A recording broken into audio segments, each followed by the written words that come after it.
From the station working for you, this is WRTV News at 6, streaming now.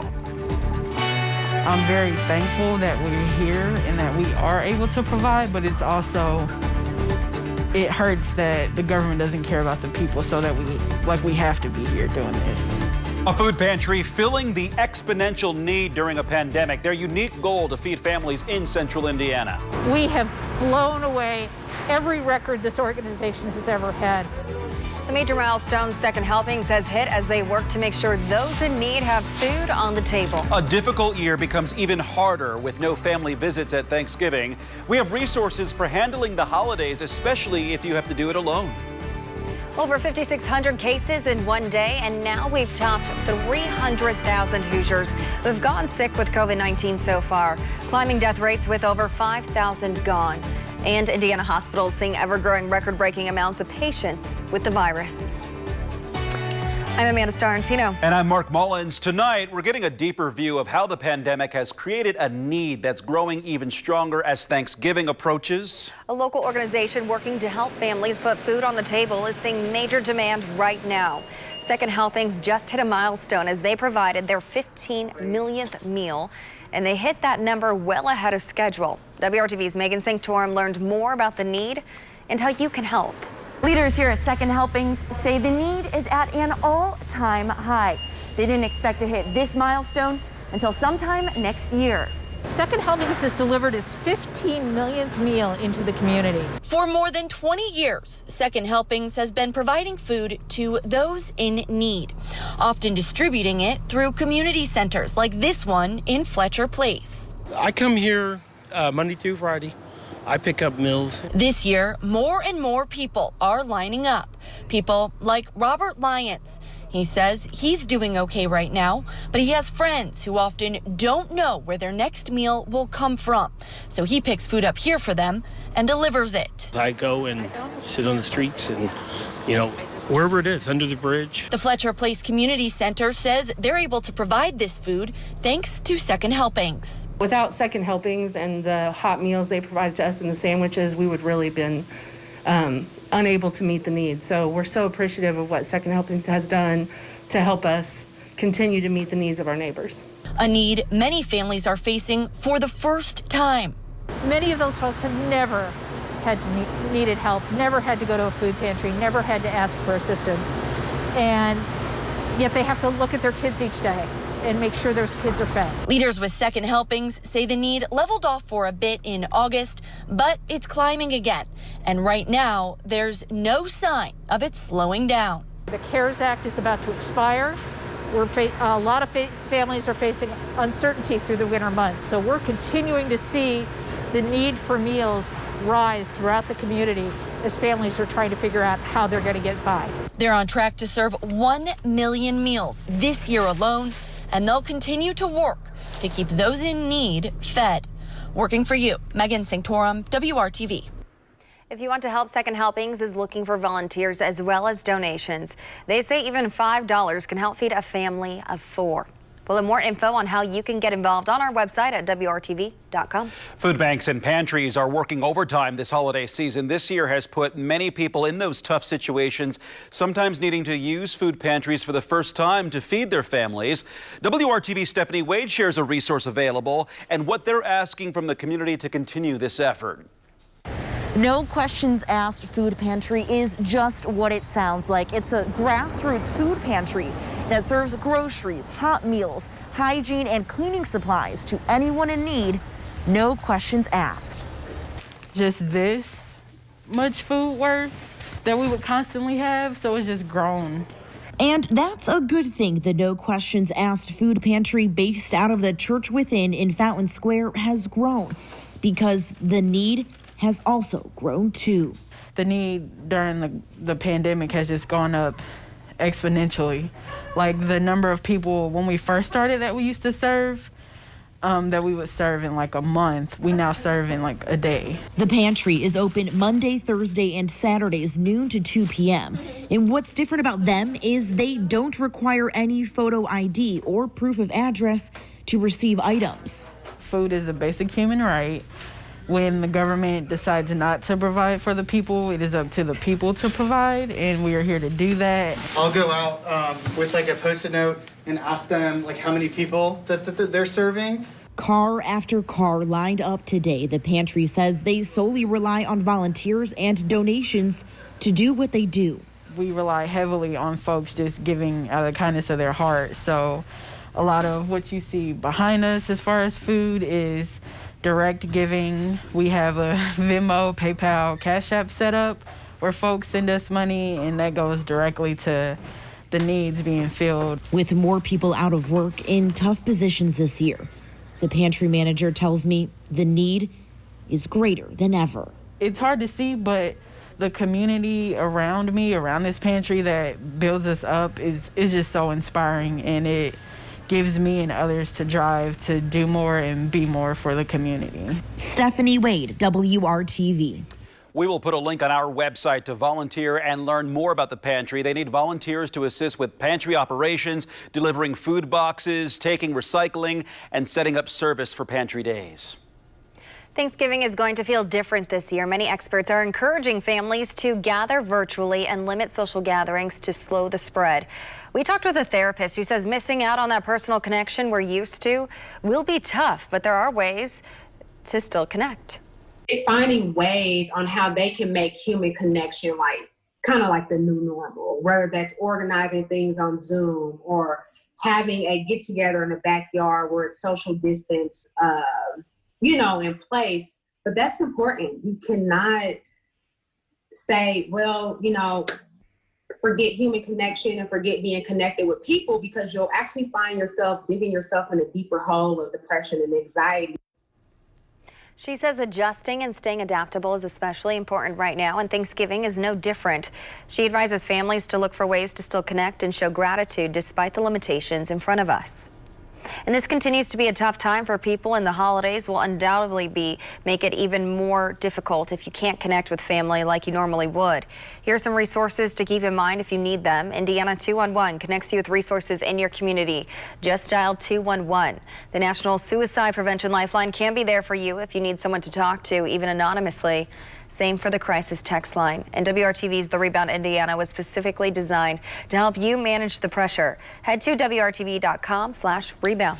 Another unwanted milestone in Indiana's fight against COVID-19. Data from the State Department of Health now shows more than 300,000 Hoosiers have had the coronavirus since March. Today, the state reports that 5,606 additional cases of COVID are being reported. There are 27 additional COVID-related deaths, according to the Indiana Department of Health. So far, 5,067 people in our state have died with the coronavirus. Another Indiana college is making sure students and staff get tested for COVID-19 before the Thanksgiving break.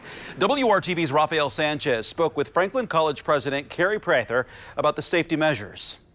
Mr. President, what do you hope to accomplish with this rapid testing for COVID-19? The quick test is obviously 15-minute turnaround time, a little more volatile in terms of false positives and false negatives. We call it a presumptive positive, but still, I think it advises students, the results advise students about going home and what kind of close contact they should and shouldn't have, even with their loved ones. We are conscientious about not wanting to send any positive cases back into any community. So hopefully this will be a way of minimizing that possibility. There are schools like Ball State already planning for the spring semester. They will require their students, before they return to campus, to come back with a negative COVID-19 test. Are you already looking ahead to the spring semester, and what will that look like moving forward? Well, we certainly intend to be in person. Surveillance testing, which was initially not recommended, has kind of become the order of the day. Tests have become more plentiful.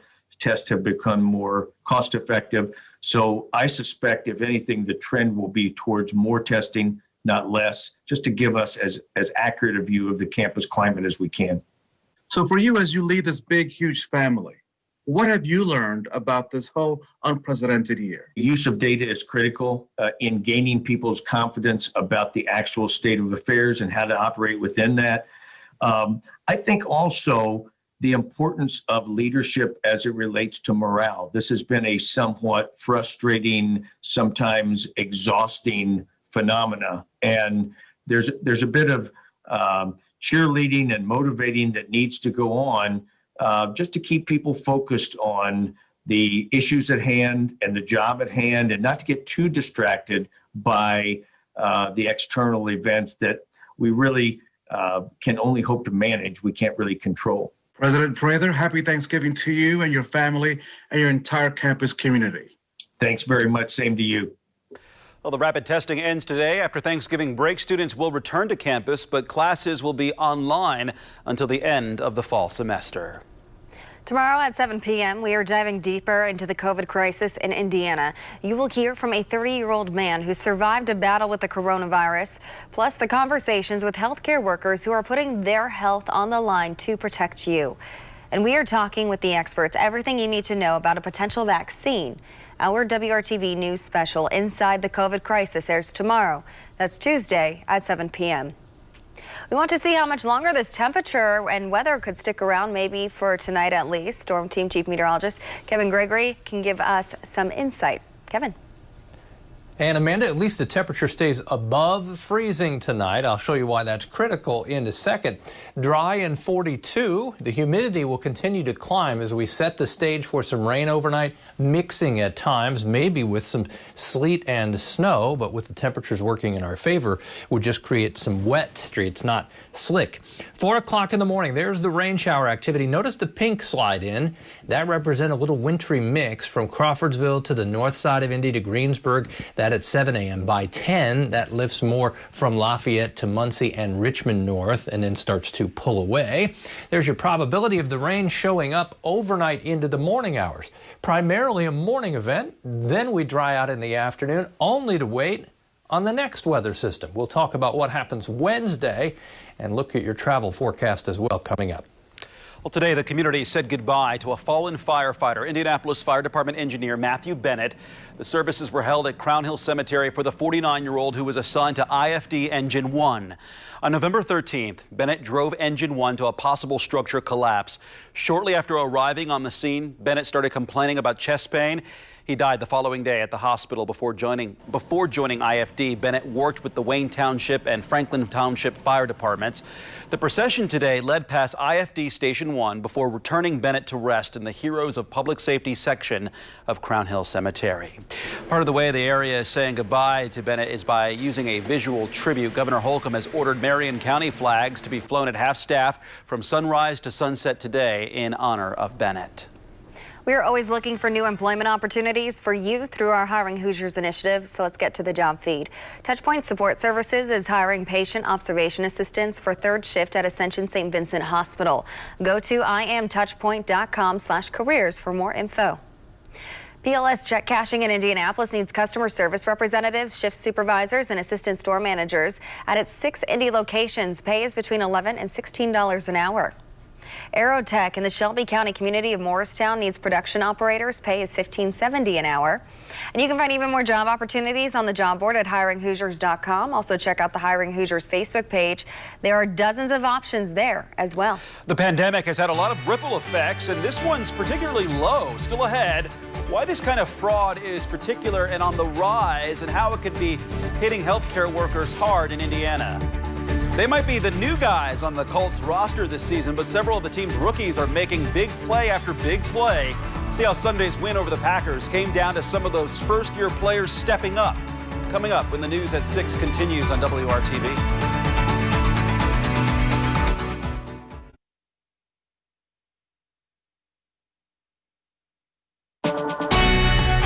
From the station working for you, this is WRTV News at 6, streaming now. Scammers are now stealing Hoosiers' identities in much higher numbers to claim unemployment benefits. And you may not even be aware that it's happening. The Indiana Attorney General has that warning tonight. According to the Attorney General's office, over the course of 2020, they've seen an exponential increase in the number of this kind of fraud. Oftentimes, if someone uses your name or personal info to steal your unemployment, payments may have already been regularly deposited into the scammer's account by the time you learn of the fraud. The state has discovered patterns that indicate the scammers are targeting the identities of people they know are busy working during the pandemic, like doctors, nurses, and healthcare workers. Contact the Attorney General's office if you think your info may have been stolen like this. Kevin. Hey guys, I think I might be on. I'm just having a little malfunction. Don't you worry. I will fix this for you.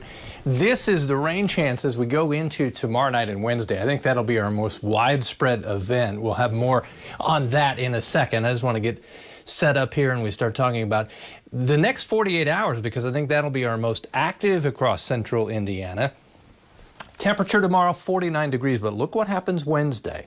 Temperatures will be back close to 60 thanks to a strong south wind. We may have a couple of thunderstorms as well. And then we dry out on Thanksgiving Day with temperatures backing off just a little bit at 54 degrees. As far as what's happening through the next 24 hours, our rain chances are greatest tomorrow morning. Then as we go into Wednesday, rain is likely with some thunderstorms. I'll show you how much rain in a second. Then a little dry stretch until we get to Sunday. Later in the day, a chance for some rain, may mix with some snow on Sunday night. Well, this is kind of travel weather starting tomorrow morning at 7 a.m. Notice from Indianapolis to Chicago, some rain, a little rain-snow mix. We'll put this in motion, let it roll out through 7 o'clock tomorrow night. That's with the arrival then of the next weather system that takes us to 7 a.m. Wednesday morning. Then as we go through the afternoon and evening, still some showers, even some thunderstorms, and that moves off to the east. If you're traveling by car anywhere in the Midwest, you get into Wisconsin, lower Michigan, some snow, but not expecting any major problems. We are expecting a widespread soaking rain again. Could see an inch to an inch and a half potentially with the next weather system. Each one has a little bigger impact now because the ground is already saturated. Temperatures tomorrow will be above freezing in the morning, which helps just keep conditions wet from any wintry mix that we have. We dry out in the afternoon. And then tomorrow night, overnight into the morning hours on Wednesday. You can see what happens Wednesday morning, quite wet as we start and windy. Winds out of the south gusting to 30 miles per hour.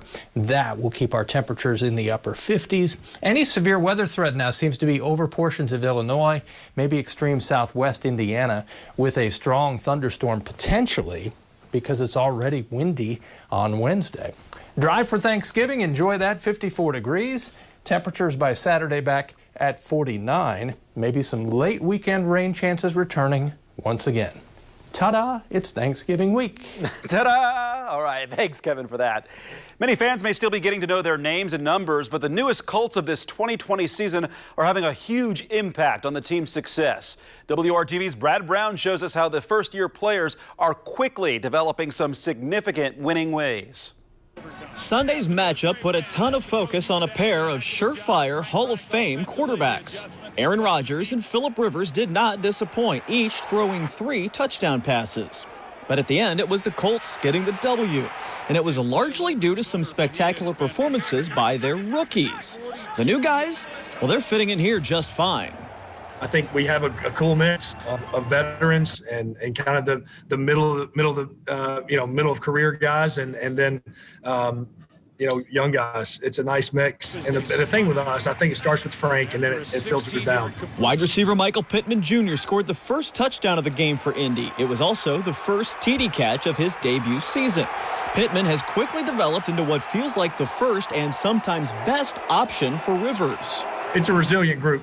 And again, this is one game. I have to say that every week. It's one game, and we'll start again. Out of the backfield, Jonathan Taylor continues to develop his pro game.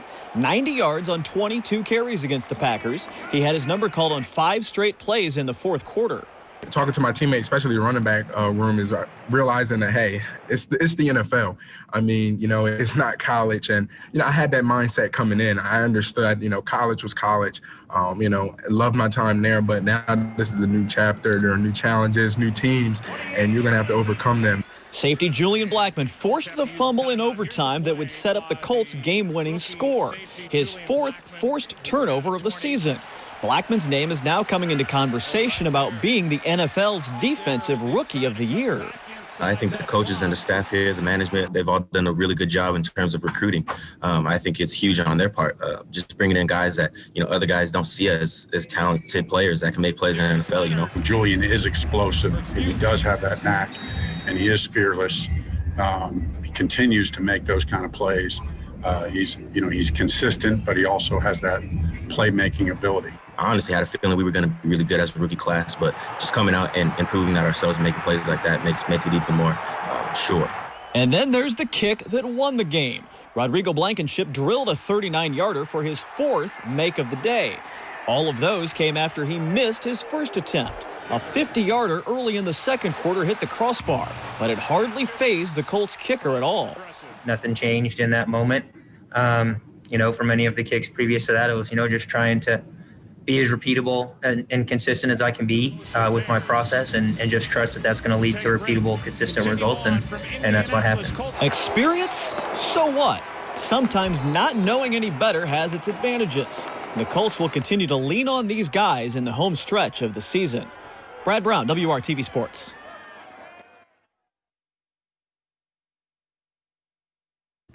WRTV's annual toy drive is underway. You can drop off new unwrapped gifts at several central Indiana youth store locations. We will also be collecting donations at Simon Malls in the Indianapolis area on December 5th. You can also make a financial donation online at WRTV.com/toy drive. Rain may mix with a little snow first thing in the morning, especially from Indy north. It won't last too long and temperatures will be above freezing. That always helps. Amanda, Mark? Well, thank you for making WRTV your choice for news. World News Tonight with David Muir is next. ABC News following the latest developments out of Washington, where President Trump has advised officials to go ahead with giving President-elect Biden the resources for his team's transition. That's next. We will see you back here at 7.